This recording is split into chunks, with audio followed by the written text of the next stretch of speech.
두 번째 임신 축하드립니다. 오늘은 혼전 임신 사기로 황진구의 발목을 붙잡으려 한 윤세영의 거짓말이 들통나게 된다는 이야기를 해보려고 하는데요. 구독과 좋아요를 눌러주시면 제가 영상을 만드는데 큰 힘이 됩니다. 윤세영, 너랑 결혼하는 일은 죽어도 없어. 황진구는 드디어 신여진 앞에서 윤세영에게 파혼을 통보했습니다. 신여진은 구하나를 쉽게 내쫓아버린 이유가 있었는데요. 구하나, 너만 우리 은총이한테 부모가 되어줄 수 있는 게 아니야. 신여진은 조만간 결혼하는 황진구와 윤세영의 밑으로 은총이를 입양하려는 아주 파렴치한 꿈을 꾸었나 본데, 황진구는 이제 신여진이 시키는 대로 행동하지 않았는데요. 아무리 은혜를 입었다지만 이제 더는 윤세영을 좋아하지도 않고 구지석이랑 양다리 걸치며 바람을 피웠다는 걸 다 아는데 도저히 결혼을 할 수는 없었던 거죠. 이미 구하나에게 무릎 꿇으며 좋아한다고 고백하기도 했고요. 하지만 윤세영은 이런 황진구를 순순히 놔줄 리가 없었습니다. 진구씨 파혼하자니 그게 말이 돼? 큰엄마가 우리한테 회사 주시겠대잖아. 우리 결혼해서 은총이 입양만 하면 인생이 바뀌는 건데 왜 지금 와서 파혼을 하자는 거냐고. 내가 진구씨 놔줄 것 같아? 놔버리면 그냥 콱 죽어버릴 거야. 사람 죽는 거 보고 싶으면 그렇게 해봐. 윤세영은 저열한 협박을 하며 황진구의 바짓단을 붙잡았습니다. 하지만 황진구도 윤세영에게 호락호락 당하지는 않았죠. 윤세영, 협박은 너만 할 수 있는 게 아니야. 내가 신여진 회장님께 네가 구하나 씨한테 무슨 짓을 했는지 말씀드리지 않은 건 약혼자로서 할 수 있는 마지막 배려였어. 그런데 네가 이런 식으로 나온다면 나도 그 퀵으로 스크랩을 보내서 가짜 딸을 폭로한 게 너랑 너희 어머니라는 걸 말씀드릴 수밖에 없어. 그것뿐이야? 너는 구지석이랑 내통하며 회사 정보를 빼넘긴 스파이인데 아무리 가족이라도 회장님이 그걸 용서하실 것 같아? 그동안 윤세영의 돈 없는 행동도 모두 묵인해주던 황진구가 180도 달라진 모습을 보이자 윤세영은 당황했습니다. 이 정도 했으면 그동안 호구 같던 황진구가 못 이기는 척 자신과 결혼을 할 줄 알았는데 역으로 협박을 해오다니. 윤세영과 최명진은 황진구가 말이 통하지 않자 이번에는 신방울을 설득해서 결혼식장에 끌고 가려 했습니다. 어머니, 진구씨가 저한테 헤어지자고 하네요. 저희 사이에 애도 생겼는데 구하나가 좋다고 제가 이제 싫대요. 어떻게 다른 여자 때문에 자기 아이를 임신한 여자를 버릴 수가 있는데요? 제 아이는 그럼 어떻게 해요? 진구씨가 죽어도 저랑은 결혼 안 하겠다는데. 윤세영에게는 비장의 카드가 있었습니다. 산부인과에서 받은 초음파 사진 한 장. 바로 황진구를 묶어놓을 족쇄였죠. 최명진은 윤세영의 임신 소식에 환호했습니다. 세영아, 이 복덩이가 우리 살려주려나 보다. 기특한 것, 어떻게 임신을 했어? 최명진은 마음 약한 신방울을 붙잡고 죄책감을 자극시켰습니다. 언니가 진구 좀 설득해봐요. 언니도 남편 없이 자식 키워봐서 잘 알잖아요. 언니 손자를 아빠 없는 애로 만들 셈이에요? 황진구는 어이가 없었더랬죠. 윤세영, 네가 내 애를 가졌다고. 어디서 말도 안 되는 수작을 부려. 구지석 애가 아니고. 구지석이랑 바람 피워서 얼마 전까지 집에 들락날락했다는 걸 다 아는데 그간 해온 최명지와 윤세영의 행동으로 봐서는 초음파 사진도 믿을 수가 없었습니다. 나를 안 놔주려고 별수작을 다 부리는구나. 속이 터지지만 뱃속에 태어나지도 않은 애의 유전자 검사를 진행할 수도 없는 일이었죠. 윤세영, 네가 정말 임신한 거라면, 그리고 그 아이가 내 애라면 애는 내가 책임질게. 황진구는 끝까지 결혼을 거부했는데요. 그러자 최명진은 이제 신여진에게까지 이 사실을 고할 생각이었죠. 황진구가 애를 책임지지도 않는다고요. 최명진은 그 아이의 아빠가 황진구라고 철석같이 믿은 채 이를 키웠습니다. 황진구랑만 결혼을 하면 신여진이 상속권을 주겠다는데 한마디로 눈이 뒤집혔죠. 이제 혜성그룹을 차지하는 고지가 보였기 때문에 이 일에 사활을 걸었습니다. 황진구를 아주 괴롭힐 대로 괴롭혔죠. 황진구, 네가 이래도 정말 세영이랑 결혼하네? 어디까지 버틸 수 있을 것 같아? 황진구는 지혜도 책임을 안 지는 놈이다. 임신한 약혼자도 버리고 구하나랑 바람이 났다. 그만하시죠. 바람이 난 건 제가 아니라 윤세영 아닙니까? 황진구는 아주 질릴 대로 질려버렸습니다.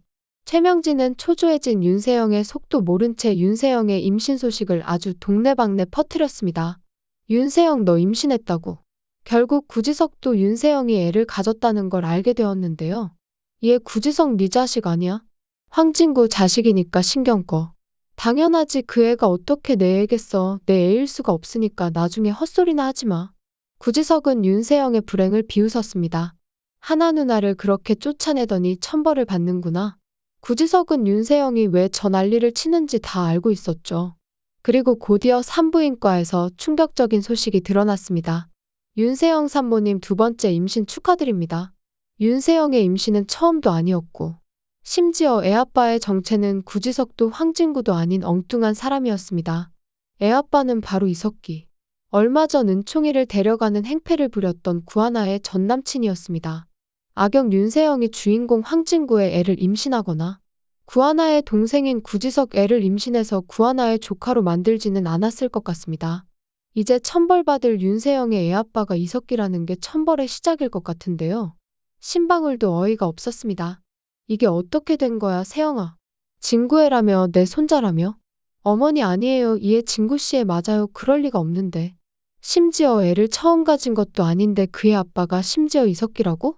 어디 남의 자식을 내 아들 자식이라고 속여서 사기 결혼을 해 이 천벌을 받을 거사. 최명지도 충격을 받은 건 마찬가지였습니다. 세영아 너 이게 정말이야? 그 애가 이석기 그 자식 핏줄이라고. 너 정말 제정신이야? 구하나 쫓아내려고 불러낸 그 인간이랑 붙어먹다니. 네가 제정신이야? 제정신이냐고. 윤세영 넌 정말 진짜 끝까지 최악이구나. 황진구는 그동안 전 약혼자로서 윤세영과 최명지의 비밀을 눈감아 주었지만 이제 더는 봐줄 이유가 없었습니다. 회장님 알려드릴 게 있습니다. 그동안 은총이 협박하고 구하나 씨 쫓아낸 사람이 누군지 궁금하셨죠? 범인은 이 집에 있습니다. 최명지 씨와 윤세영 그 둘이 벌인 짓입니다.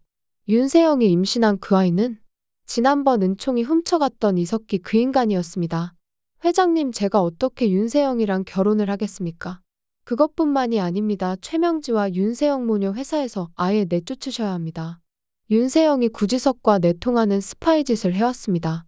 혜성투어가 매각된 것도 모두 윤세영 탓이었다고요? 뭐? 동서랑 세영이 짓이었다고? 신여진은 그동안 모든 게 기업사냥 피해자들이 벌인 짓이라고. 그것들이 은총이를 해칠 거라는 걱정에 떨고 있었는데 그동안 모든 협박을 해온 것이 최명지였다니 어이가 없었습니다. 구하나를 내쫓고 은총이를 입양하려 했던 거야? 우리 은총이도 모자라 회사를 팔아먹으려 해? 내가 그것도 모르고 윤세영한테 우리 은총이를 입양시키려고 했구나. 구하나를 그렇게 내쫓는 게 아니었는데. 신여진은 완전히 후회에 빠지고 말았습니다. 그동안 손자 은총이를 위한다는 명목하에 내린 결정들이 얼마나 잘못된 것이었는지 비로소 깨닫게 되었는데요. 은총이와 구하나를 떨어뜨려 놓은 것이 얼마나 큰 상처를 주었는지 신여진은 이제야 알게 되었습니다.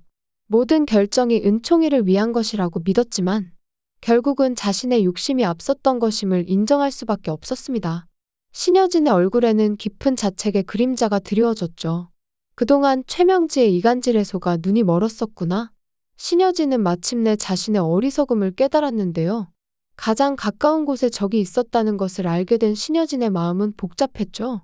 깊고 긴 한숨에는 그동안의 모든 후회와 자책이 담겨 있었는데요.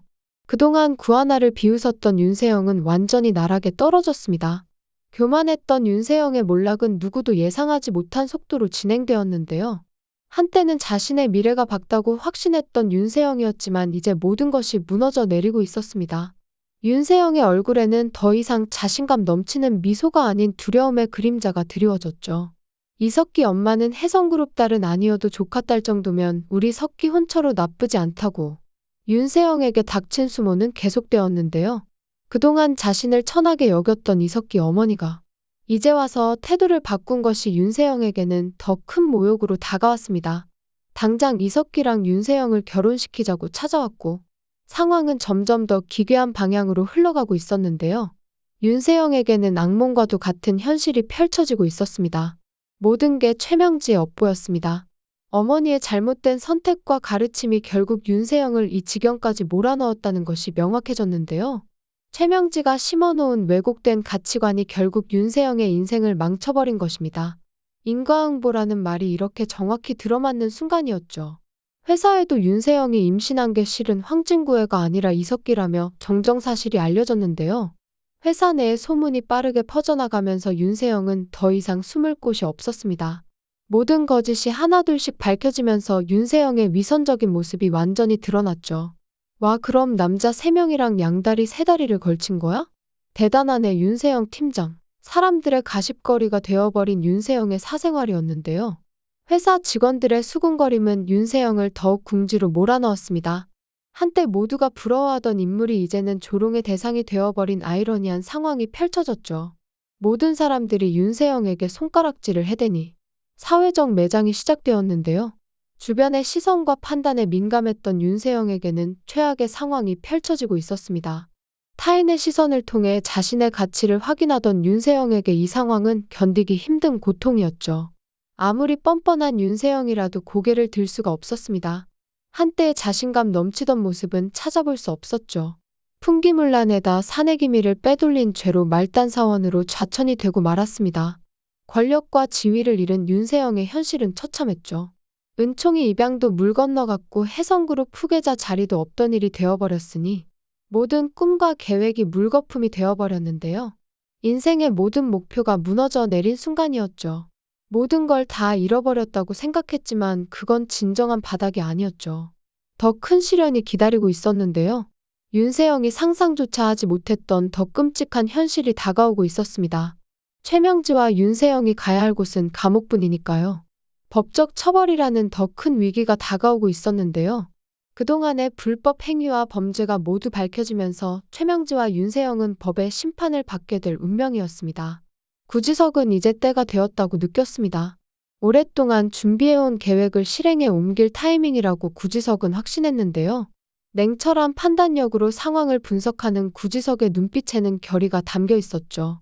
윤세영, 최명지, 너네 모녀부터 먼저 시궁창에 처박아 줄게. 오랫동안 참아왔던 분노가 행동으로 옮겨지는 순간이었죠. 구지석이 처음에 윤세영을 이용하기로 마음먹으면서부터 결심했던 일이었는데요. 구지석은 누나의 복수를 해주기로 했습니다. 누나를 위해 모든 것을 걸고 복수를 결심한 구지석의 의지는 단단했습니다. 가족을 향한 사랑과 보호 본능이 구지석의 마음을 움직이고 있었죠. 그동안 최명지의 계좌와 재산을 아무리 뒤져도 꼬리가 잡히지 않아 어쩔 수 없었지만 윤성호 덕분에 드디어 은닉재산을 찾아내서 가능한 일이었죠. 윤성호의 치밀한 조사가 마침내 결실을 맺게 되었습니다. 오랫동안 숨겨져 있던 비자금의 흔적이 하나씩 드러나기 시작했죠. 그런데 좀 이상한데. 조영사 이 인간은 누구인데 최명지 재산을 관리하고 있는 거지? 미스터리한 인물의 존재가 드러났는데요. 조영사라는 인물과 최명지의 관계에 의문이 생겨났습니다. 구지석은 최명지의 비자금 횡령 서류를 신여진의 집으로 발송했고 행동으로 옮기는 구지석의 결단력이 빛을 발했는데요. 오랫동안 준비한 증거를 신여진에게 전달함으로써 마지막 한 방을 날리는 전략이었습니다. 최명지의 악행을 알리는 중요한 순간이었죠. 신여진은 분노에 치를 떨었습니다. 믿었던 사람의 배신에 신여진의 분노는 극에 달했는데요. 그동안 가족처럼 믿고 의지했던 사람이 이런 배신을 저질렀다는 사실에 신여진은 큰 충격을 받았습니다. 배신감과 분노가 신여진의 몸을 떨리게 했죠. 최명지 비자금 100억? 신여진의 목소리에는 믿기지 않는다는 듯한 충격이 묻어났는데요. 그 액수의 크기만큼이나 배신의 깊이도 컸습니다. 이 모든 일이 자신의 눈앞에서 벌어졌다는 사실이 신여진을 더욱 분노하게 했죠. 최명지, 네가 감히 내 회사 돈에 손을 대. 신여진의 분노는 폭발 직전이었는데요. 회사의 돈을 빼돌린 최명지의 행동은 용서할 수 없는 배신이었습니다. 그동안 남편 없는 걸 딱히 여겨 먹여주고 재워주고 평생 걷어주었더니 이런 짓을 해? 신여진의 말에는 배신감이 가득했는데요. 그동안 베풀어준 모든 것들이 생각나며 더욱 화가 치밀었습니다. 이렇게 뒤통수를 치다니. 장비서 뭐하고 있어, 저것들 당장 구속해. 신여진의 명령은 단호했는데요. 배신자들에 대한 처벌을 주저하지 않겠다는 결심이 담긴 말이었죠. 봐줄 생각 없으니까 감옥에 쳐넣어. 형님, 한 번만 봐주세요, 제발. 그간의 정을 생각해서라도. 최명지의 애원에는 절박함이 묻어났는데요. 상황이 심각해지자 급히 살 길을 찾는 모습이었습니다. 그동안의 교만함은 온데간데 없이 사라지고 비굴함만 남은 모습이었죠. 그리고 계좌의 명의자는 최명지 본인이 아니라 조영사라는 인간이었던 거죠. 최명지와 조영사의 관계에 대한 의문이 커져가는 순간이었는데요. 그리고 윤성호 또한 조영사를 먼저 쫓고 있었습니다. 각자 다른 목적으로 같은 인물을 쫓고 있었다는 사실이 드러났는데요. 신여진과 윤성호가 작정하고 달려들면 유진이의 뺑소니 사건까지 드러나는 것도 시간 문제 같아 보입니다. 이제 모든 퍼즐 조각이 하나둘씩 맞춰지기 시작했죠. 구하나와 은총이가 계속해서 말하고 있는 노래인 노플라워. 삶의 철학이 담긴 문구가 더욱 의미 있게 다가왔는데요. 고통 없이는 아름다운 꽃도 피어날 수 없다는 깊은 의미를 담고 있는 말이었습니다. 시련을 겪고 있는 구하나와 은총이에게 큰 위로가 되는 말이었죠. 고통 없이 꽃 피는 것은 없다고. 은총이와 구하나가 겪고 있는 이 시련이 다 끝나고 나면 모든 어려움이 지나간 후에는 반드시 행복한 순간이 찾아올 것이라는 믿음이었습니다. 나중에 은총이는 결국 하나이모와 황진구의 아들이 될 것 같습니다. 그동안 신여진을 은인처럼 따르던 황진구였지만 황진구의 태도에도 변화가 생겼기 때문이죠. 그 이유는 그동안 몰랐던 신여진의 진짜 모습을 황진구가 알아버렸기 때문이었습니다. 그동안 기업 사냥과 비자금 조성 같은 나쁜 짓은 장비서를 통해서 했었기에 겉으로는 깨끗한 이미지를 유지하면서 뒤에서는 나쁜 일을 저지르던 신여진의 이중적인 모습을 전혀 모르고 있었죠. 신여진이 사회공헌과 봉사를 하며 사는 줄 알았던 황진구는 큰 충격을 받았고 황진구의 실망감은 이루 말할 수 없었는데요. 그동안 쌓아온 신여진에 대한 존경심이 한순간에 무너져 내렸습니다. 자신이 구하나에게 용서를 받기 위해서는 구하나의 편에 서서 신여진에게 복수를 하는 방법밖에는 없다고 생각하는 것 같은데요. 하루빨리 모든 복수가 끝나고 구하나와 황진구가 결혼도 하고 은총이를 입양해서 행복하게 사는 모습을 보고 싶습니다. 구독과 좋아요를 눌러주시면 제가 영상을 만드는데 큰 힘이 됩니다. 시청해주셔서 감사합니다.